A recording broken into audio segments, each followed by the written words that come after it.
وإذ قال ربك للملائكة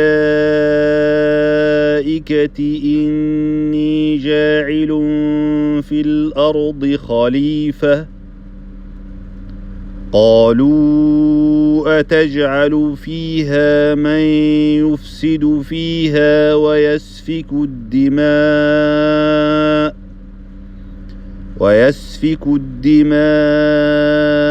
ونحن نسبح بحمدك ونقدس لك قال إني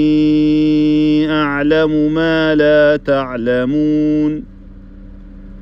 وعلم آدم الأسماء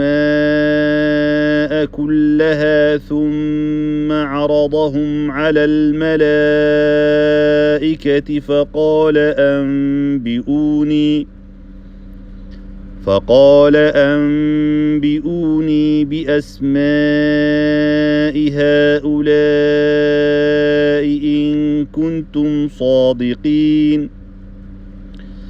قالوا سبحانك لا علم لنا إلا ما علمتنا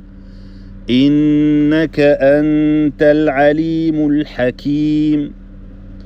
قال يا آدم أنبئهم بأسمائهم فلما أنبأهم بأسمائهم قال ألم أقل لكم إني أعلم غيب السماوات والأرض وأعلم ما تبدون وما كنتم تكتمون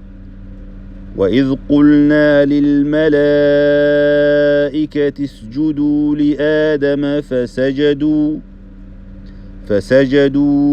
إلا إبليس أبى واستكبر وكان من الكافرين وقلنا يا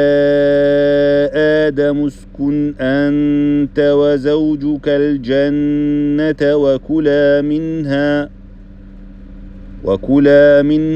رغدا حيث شئتما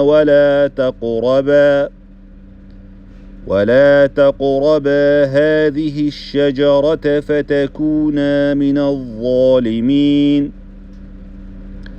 فأزلهما الشيطان عنها فأخرجهما مما كانا فيه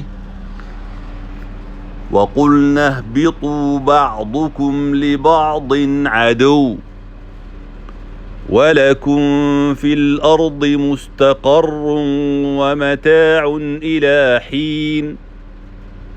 فتلقى آدم من ربه كلمات فتاب عليه إنه هو التواب الرحيم